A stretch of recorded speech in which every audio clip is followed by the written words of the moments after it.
Let me tell you a story. Like all stories, this needs a cast of protagonists. Let's go for an exotic cast. A cast far from our everyday experience. Different, and therefore more interesting. I've traveled a lot and I've met some of these. I introduce you to the Nunnehi. Fey beings born from the dreams of the North American natives.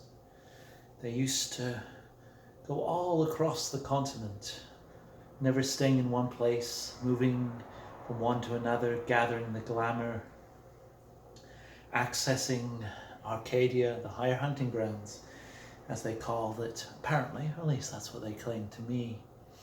And they called it medicine instead of glamour, which is how you can tell it's very exotic, because it's the same thing but with a different name. So, you can probably guess the rest of the story. If they were the dreams and the Fae of the North Americans, and they discover their own changeling way, they had the same fate as most North Americans had when the European settlers came. Now, you might think that Fae of different races might come together in harmony, transcending the difference between them, and it was the usual bloodbath, killings, disease above everything, wiping out the Native Americans. And we, us Europeans Fae, we didn't help. The Nunnehi were decimated, and few of them, if fewer are left. Some fled to the wilds, the places that they could still hide in. Others were left amongst the remnants of the natives. They joined them on the reserves or on the communities or in exile. Some of them never forgave us and still fight the European Fae still, from life to life, bearing grudges that seem to never die. But most of them have moved beyond that. And with some attempts on our side, we've attempted to heal the rift a bit, but still, very different lifestyles that we both lead. On a similar but completely different way, we have the Menehune of Hawaii. Now, these may have been born of the dreams of the Polynesian settlers who reached the islands, but they like to claim that they were born of beings who lived there amongst the volcanoes before those humans arrived. They were dreams of who dreamt these dreams. No one knows, or at least no one told me, and I listened very, very carefully. They are creatures of kapu, of taboo and ritual, things that you mustn't do and things that you must do, just like their Hawaiian human counterparts. They connected them with the ritual life of the island, so they didn't feel the sundering or even the shattering for a long time. The gates to Arcadia stayed open. They could flee there and come back, so they didn't learn the changeling way. And then the Europeans arrived. First Captain Cook, then others.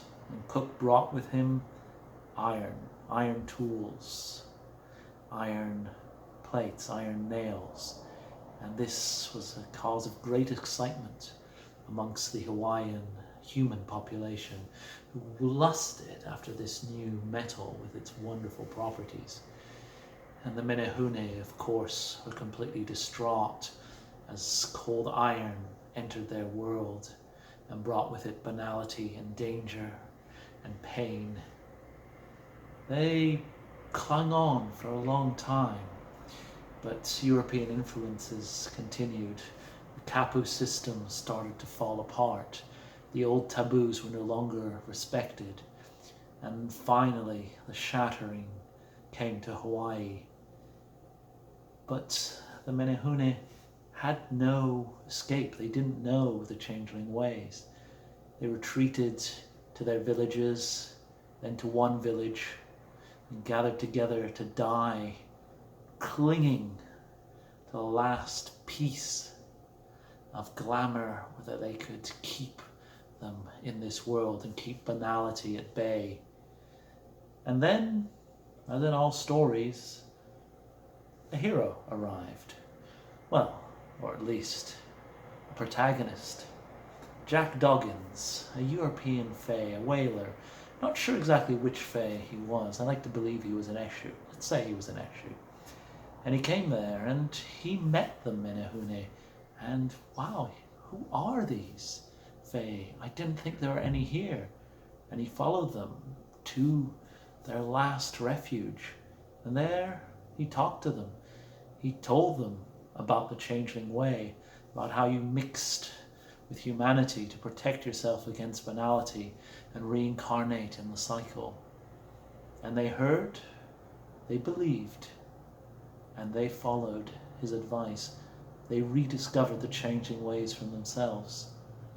And so, much diminished, the Menehune went on and survived, like we all do, and even thrived for a very, very low base. But they had a lot of growing to do, whereas we have a lot of shrinking to do. And so they grew. And they're kind of the only fae I know who are doing pretty well. And then in the exotic east, well, east from Europe and sort of went. Anyway, the exotic east, the Orientalists, we find the Hsien, Hsien. These are the fae of China. And I went there and I introduced myself. Hey, I'm one of you. And they completely disagreed. I explained that I was a fairy, a changeling, born of dreams. And they explained that that is very interesting. They were small gods, part of the celestial bureaucracy, tasked with responding to prayers. And the celestial bureaucracy followed the fate of all bureaucracies eventually, and it collapsed into corruption, and they were cut off from heaven, which they aspire to always return to. Their version of the Changeling Way is to find a human soul on the verge of death and force themselves into it, replacing the soul. A bit like the Akkadian way, but a bit more humane, as they choose humans who are going to die anyway. A lot of them are shapeshifters, you know, the Monkey Kings, the Tanuki, and all the other tricksters, seekers of enlightenment. They get their glamour part from Chi and part from Hugin or something. I didn't really quite follow. Something about the prayers of mortals that still power them, these small gods. Finally, let's be more exotic and come closer to shore. The Inanimae. In the glory days of dreaming, everything used to dream. Trees and stones and waterfalls. There was a nymph behind every tree and in every waterfall, and a goblin behind every bridge. Then, with the sundering and the shattering, they were greatly diminished, and humans cut down their trees and broke their rocks and redirected their waterfalls. Some of these fae still endure, the nymphs of old. Some of them have been resculptured.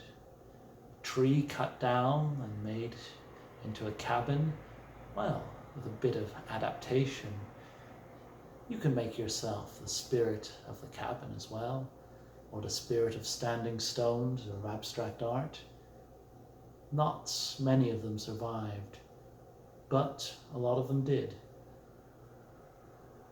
They became the spirits of the new objects, and many of them who had fallen to sleep were reawakened in the reemergence when the she returned. Those are some of the exotic characters of our tale.